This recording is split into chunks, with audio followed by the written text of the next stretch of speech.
down to our final session, and hopefully they've been helpful.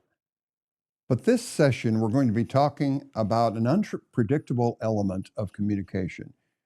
Thus far, we've talked about the speaker having the right mindset. We've talked about the message itself that must be bathed in ethos, pathos, and logos for the art of communication, and then to drive that message home with clarity, accuracy, and relevancy because of the science of organization, language, and delivery. But now we get to a tricky part, and that is the third part of the communication process, the audience. Because here's the deal about the audience. While you could control being an outstanding speaker of excellence, you can control that. You can grow in that. You can own it. And you can also own how you prepare the message, but you cannot control an audience. They are out of your control.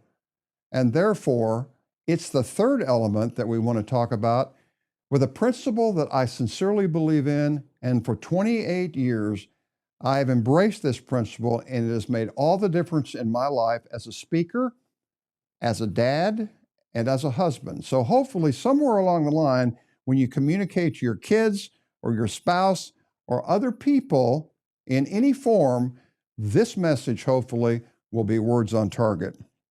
Here's why. Because I believe the audience teaches or preaches 50% of your message. I feed off an audience.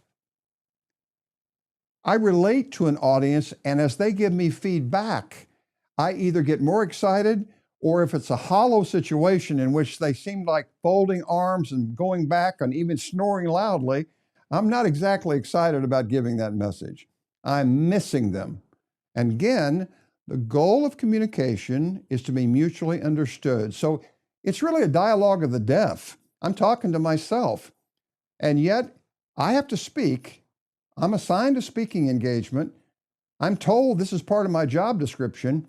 And yet I have an audience that's extraordinarily unpredictable. Here's what I mean by that. You may have people in the audience that are deeply discouraged. They come in to listen to you just coming from a fight with their spouse or their kids. These people have different levels of motivation. There are more mature people in an audience. There's less mature people in an audience. There are people that are preoccupied. And adults are outstanding at paying attention to paying attention.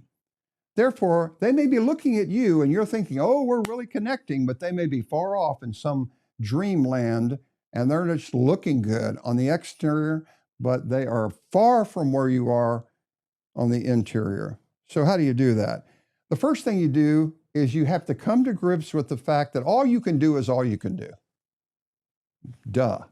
But that's still true. All you can do is to understand the principle of who's in control here. And let me just net this out right away. You're not in control as a speaker. You control yourself, you control the message, you do not control that audience because they have the will of their own and they can go their own independent way. So let me share with you what has given me peace and tranquility over the years that I have been able to speak. The solution that I have found is to know the difference between a goal and a desire. You know what my desire is as a speaker? Here's a desire. I want to do the four things a good speech does. I want to inform, I want to convince, I want to inspire, and I want to motivate. That's my desire. Not bad, huh? And that's what we've talked about earlier. You have to be a speaker, and you have to control the message in a way that allows that atmosphere in that room to receive your message. However, we cannot control an auditor any more than you can control the weather. And so knowing the difference between a goal and a desire, my desire, lots of desires. But I have to separate out the two. Here's the deal. My goal as a communicator to connect with every person in that room is unrealistic. It will not happen because they have a will of their own and they can go their own independent way. I cannot control an audience. I can only control myself. Draw a circle around yourself. You cannot control anybody in those seats Anybody that's listening to you, whether they're fully engaged or half engaged or totally withdrawn, that isn't your responsibility. Your responsibility is to do the best you can with what you have wherever you are, knowing the difference between a goal and desire. Let me define the terms. A goal is that which you alone control and you alone can accomplish. The key word there is alone. A desire is that which is out of your control and is dependent upon someone else, namely an audience or an auditor, to pull it off, to accomplish it. You have to separate out the two. Your goal is to be the best you can be. Your goal is to have the best message you can have. But your desire is not that you will change and motivate every single person in that room. It cannot be done. Separate out a goal versus a desire. Let me give you an illustration of a personal nature. Is it a good goal for you to have a great marriage? Most people would say it is. I say it's not. I say it's a desire. Of course, it's a desire to have a good marriage. But the reason it's not a goal is because a good marriage is dependent upon two people. And that person you're married to, if you are, is out of your control. They have a will of their own. They can go their own independent way. Is it a good goal to raise good kids? No, it's not. It's a good desire. But the kid has something to say about that. So you can be speaking and you can be bumping heaven. You can be talking about the greatest grandiose scheme of all time, and people get up and walk out. I've seen it happen. It may be an emergency. It may be they don't like you. It may be something, fill in the blank. You cannot control that individual. So separate those two out. All the desire in the world is good, but it cannot be a goal to make a great speech, a great talk, a great message. Let me expand on that. A goal has three qualities about it. You work for a goal, it has to do with activities, and it is predictable and scheduled. You control time. You control your work ethic. You control your own activities. That is a good goal. And guess what? Those should be done with excellence, and here's the key word that nobody really likes: discipline. Inward excellence and discipline. You work the deal.